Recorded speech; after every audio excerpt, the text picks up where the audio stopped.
Well, greetings. It's the weekend, and this is your update. And this is one of those weird weeks where everything is all connected. And you're going to see what I mean in a second here. So, over on the Drums West side of things, Peter did a video that I've been wanting him to do because Timothy's been taking drum lessons from him.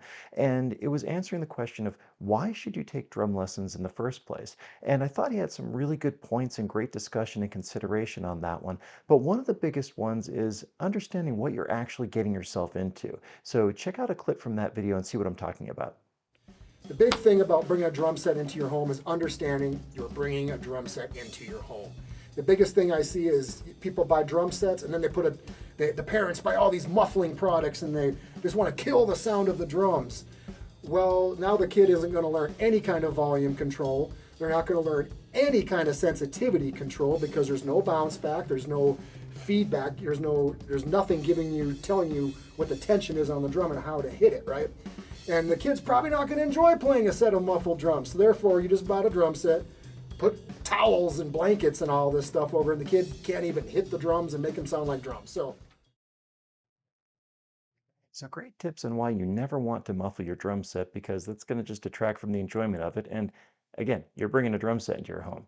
Then the next idea I had from this was over on the Podcasting Store YouTube channel. I did a short on how to create that video that you just saw. So that is a 3-camera video. So it's got 3 different camera angles. I didn't use the third angle in that clip there, but also with good sound that you can't clip. So here is that short in its entirety. Remember, this is one of those that loops, so it kind of starts and ends at the exact same spot. So check out this short. Recording a drum video doesn't have to be complicated.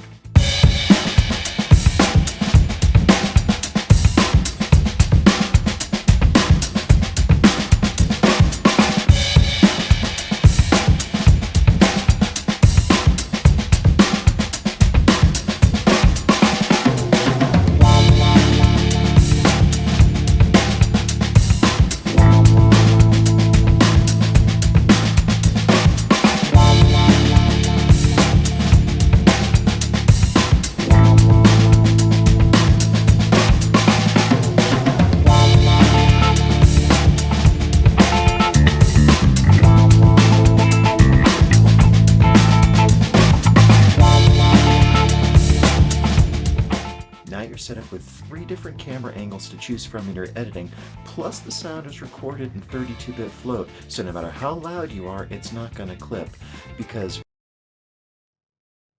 so that is the behind the scenes of how I record those drum videos. But if you'll notice, if you've been following these videos, there was a technique that I used in that that I'd never used before, and that was that zoom in. And part of how I learned how to do that, because I really wanted to do that to show the equipment and where it was placed and give it a sense of space, I didn't know how to do that until this last week. And so Mr. Alex Tech has over on his YouTube channel some great tutorials. And the big thing that I used on this was keyframes. And I didn't know anything about using keyframes. I've been using DaVinci Resolve for about a year now, and I've never used keyframes before.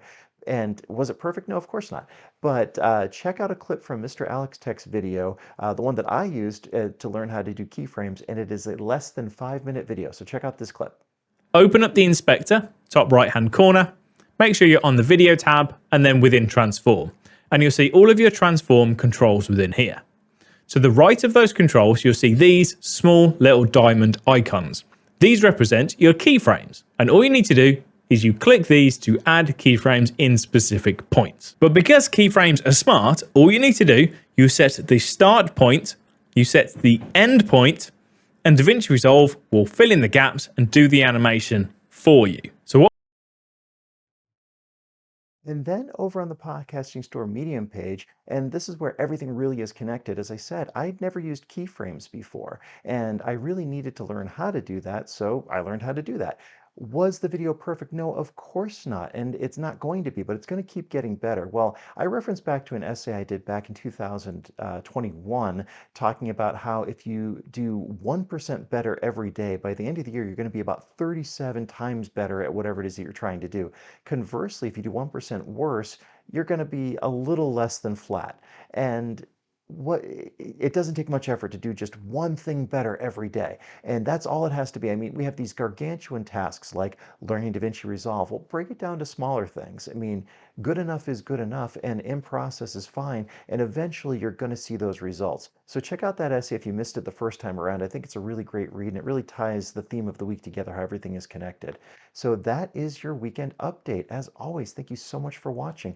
Like, share, subscribe, comment below, let me know what you think. We'll catch up with you next time. If you enjoyed the weekend update, do me a favor and follow us on social media, subscribe to our YouTube channels, or visit our websites. This is Drew with Boomer Music Company and thepodcastingstore.com. Thanks for listening.